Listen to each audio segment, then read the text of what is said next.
Today I wanted to focus my topic on a person, and that is James Turner Johnson, who is a Just War Theorist. He earned his PhD from Princeton, and he was a professor of religion at Rutgers. I read 3 of his articles that I will discuss in this video. The first 2 articles deal with who should and who should not fight within a war, and what one should fight with or what one should not fight with, while the 3rd article is concerned about why an understanding of the just war tradition in history is important for modern wars today.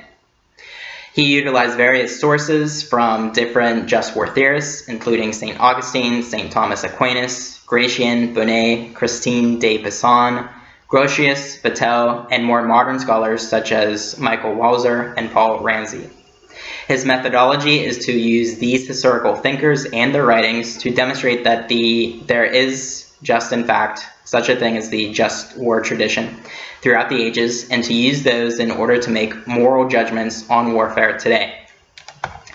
The first article is on weapons and limitations in war. He reviewed historical and theoretical attempts to ban certain weapons, such as the attempt to ban Christians from fighting one another with crossbows, or he noted how the just war theorist Vattel thought that red-hot cannonballs should not be used since they tended to ignite and burn entire cities, thus hurting civilians. Today he focused upon nuclear weapons and chemical weapons. He sees the use of nuclear weapons as unjust. However, he sees the possession of nuclear weapons themselves as mostly a positive due to the influence of deterrence. On chemical weapons, he supports their bans, particularly since they can be mass-produced cheaply and are thus very dangerous. But it is interesting to note that he could see the use of incapacitating gases as a possibility because one could temporarily disarm your enemy and then capture them.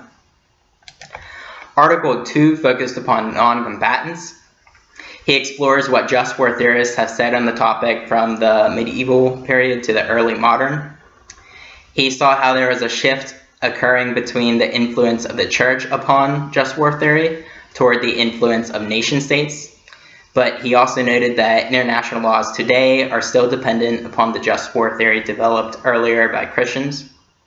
He described that non-combatants are those that are incapable of fighting, such as most elderly men, women, and children, unless they are directly involved in the fighting themselves, or that they served a necessary purpose for society outside of the military, such as the clergy, farmers, or merchants. He even considered that housing or feeding enemy soldiers does not disqualify oneself from being a non-combatant, such as the peasants who fed and housed the Viet Cong during the Vietnam War, but were not themselves directly involved in the fighting. He condemns nuclear bombings because they target non-combatants, such as Hiroshima and Nagasaki, as well as conventional bombings of civilians, such as the fire bombings of Dresden and Tokyo. Article 3 focused upon the history profession and moral judgments within that profession.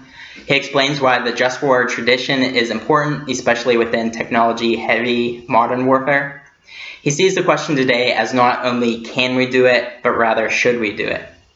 Overall, he sees his role as a moralist, who is to serve as someone who knows his history and to bring out what he can when it is needed, and to help those leaders morally reflect upon elements of just war theory in order to help them make better decisions on war.